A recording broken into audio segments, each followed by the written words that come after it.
Hello guys, आपका Prachi Bharti haunted story में स्वागत है। और आज की वीडियो होने वाली है बहुत ही इंटरेस्टेड। तो चलो वीडियो स्टार्ट करते हैं। बंगला नंबर 17। ये कहानी 3 दोस्तों की है जिनका नाम विक्रम, सुनील और जॉन होता है, जो बम्बई शहर में नौकरी करने के लिए आते हैं। तीनों बचपन के दोस्त कुछ कर दिखाने का सपना लिए इस भीड़ भाड़ वाली जगह में अपना मुकाम पाने के लिए दर दर भटकते हैं। उन्हें कोई भी रास्ता नज़र नहीं आता। अपने छोटे से गांव में रहकर कॉलेज की पढ़ाई करने वाले सुनील और विक्रम ने कभी सोचा भी नहीं था कि सफलता पाने के लिए इतना दर्द झेलना पड़ता है। वहीं जॉन अपने पापा के बिजनेस में पहले से ही संघर्ष कर चुका था, जिस वजह से उसे इन सब चीज़ों की आदत सी हो गई थी। जॉन अच्छे से जानता था कि सफलता इतनी आसानी से नहीं मिलेगी, क्योंकि उसने अपने पापा को दिन रात मेहनत करते हुए देखा था। तभी तीनों को सुबह से भटकते भटकते शाम हो जाती है, लेकिन ना कोई नौकरी और ना कोई रहने का ठिकाना उनके हाथ लगता। तीनों मायूस होकर एक छोटे से होटल में खाना खाते हैं।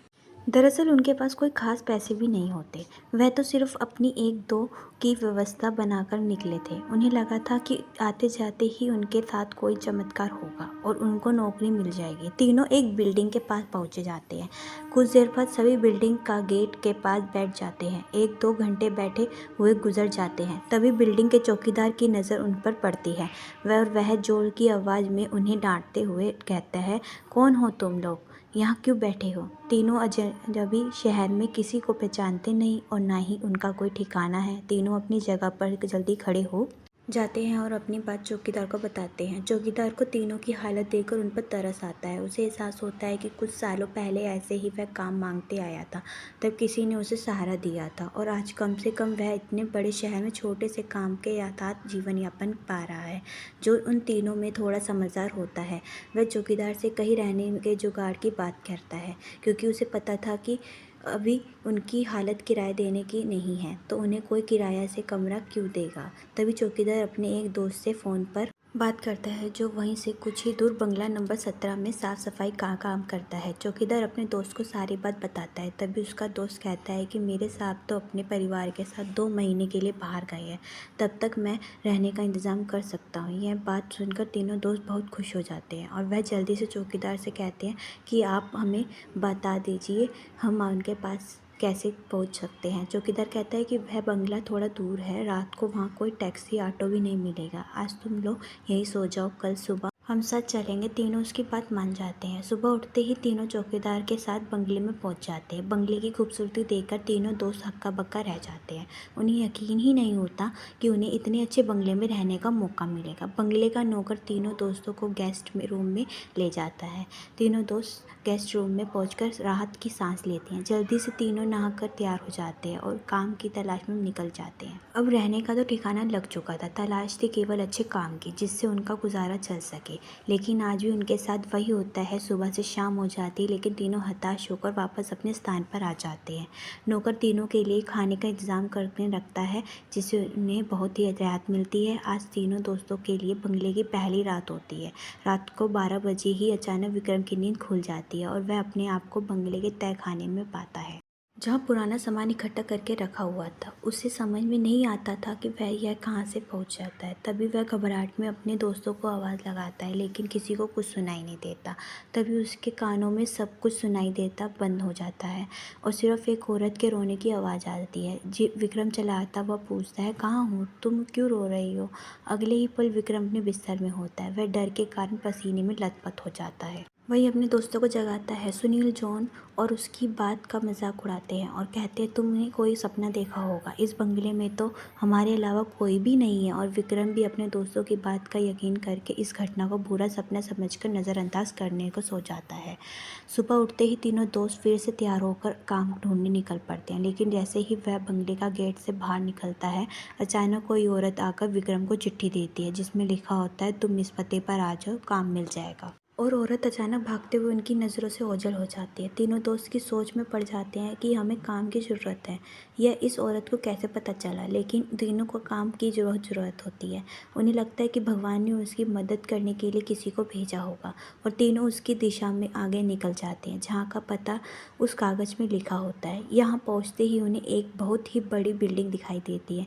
दरअसल यह बहुत ही बड़ी कंपनी होती है और तीनों कंपनियों का गेट पर पहुँचते हैं और वहाँ को सिक्योरिटी गार्ड को चिट्ठी दिखाते हैं। सिक्योरिटी गार्ड चिट्ठी नियुक्ति विभाग के पास भेज देता है और जैसे ही प्रबंध को वह चिट्ठी मिलती है तो उसमें उसके मालिक का हस्ताक्षर होता है।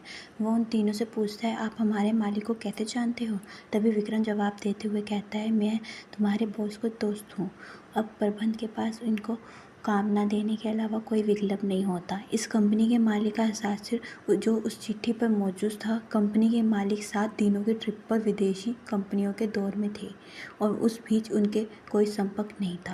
इसलिए प्रबंध ने उन तीनों को काम पर रख लिया और अपने साथ उन्हें काम की जगह दिखाने ले गया। लेकिन विक्रम अचानक से ही दूसरे रास्ते की तरफ मुड़ जाता है और वह सीधे बॉस के चैम्बर में सामने पहुंचता है और दरवाजे के ताले के पासवर्ड को खोल देता है।